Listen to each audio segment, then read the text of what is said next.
Hi, I'm Donatella Arpaia, and I wanted to congratulate you on the purchase of your Philips pasta maker and welcome you to the Philips family. I'm going to help you get set up and ready to go so you can be making pasta every night of the week. So first, you want to rinse all the parts, clean and dry it thoroughly prior to assembly, and I'm going to quickly go over to make sure you have all your parts. Included with your pasta maker is the pasta maker, the storage drawer for your discs, the disc cover, 4 different shaping discs, your heavy extrusion cover, the pasta cutter, a little cleaner to clean out the pasta, the Philips measuring cup, which is different from regular measuring cups. It's important, don't lose this. The Philips lid, the mixing paddle, the mixing chamber, and finally an instructional and recipe booklet combined. Let's get started. Okay, so you're going to start with sliding the mixing chamber into the product like this. Then insert the mixing paddle through the front of the mixing chamber and into the hole at the back of the unit. Now you can attach the disc holder onto the appliance, making sure that the mixing paddle is aligned and supported in the opening of the disc holder. Put the shaping disc onto the disc holder by lining up the notches. I'm attaching the rigatoni disc, and make sure it is firmly in place. Now attach the front panel to the main unit. It's heavy, so be careful. It's important that you tighten the knobs as much as possible to make sure there is no gap between the housing of the pasta maker and the front panel. If it is not 100% completely tightened, the force needed to extrude the pasta will not be possible, and the pasta will not come out. Okay, so let me walk you through a basic recipe for the first time. I'm going to make a traditional pasta with just all-purpose flour and water. First, the measuring cup that's included with the pasta maker is the key to your success. It is not a standard measuring cup and should always be used to make sure you have the best result possible.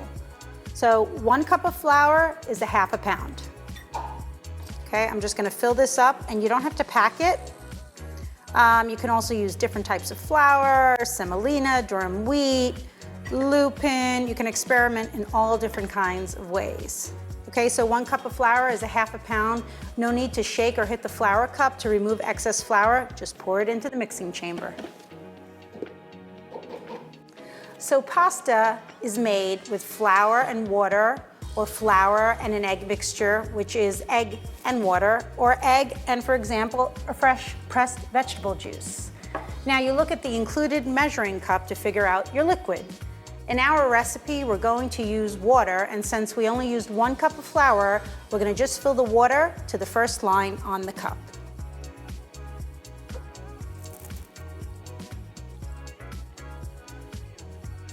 Press the on-up button to switch on the appliance, and then press the Start Pause button to start the automatic pasta making program. Now the display will start counting down and the mixing paddle will start to turn. Now slowly pour your liquid into the lid's opening while your pasta maker is mixing like this.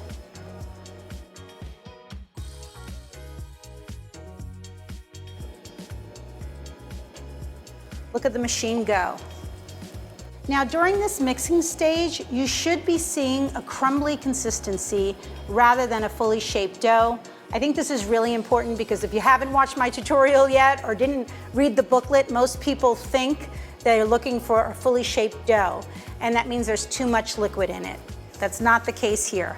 All it needs is this beautiful crumbly consistency. Okay, you hear that? After 3 minutes, the pasta starts to extrude, and you can cut the pasta to your preferred size with the included cutter. And here it comes. Oh, that's so cool. Homemade rigatoni. I cut it right here. Oh, these are beautiful. Look at that, just flour and water and pasta in under 10 minutes. You can pretend you slaved all day. This is so cool. And if you have a pot of water boiling, you can put it to boil, and by the time it makes the pasta, you throw the pasta right in for a gorgeous fresh pasta. You don't need much else. Cooking time depends on personal preferences, pasta shapes, number of servings. Make sure you use a lot of water and a lot of salt. Fresh made pasta will keep in the refrigerator for a few days, or if you made a big batch, you could easily freeze them. But just remember, when you take it out of the freezer, do not let them thaw. They go right into a boiling pot of water for the best results. Now, the best part is that all the removable parts are dishwasher safe. So cleanup is easy and you can have fresh pasta in no time. Make sure to register your pasta maker by texting a photo of this camera icon so you can receive an extended warranty, new recipes, and special discounts, including one for 40% off any accessory kit for more pasta shapes. So what will you make with your Philips pasta maker? I want to know. Show us on social media by tagging #PhilipsPastaMaker and following me on social media at Donatella Arpaia for new and exciting content. And pasta.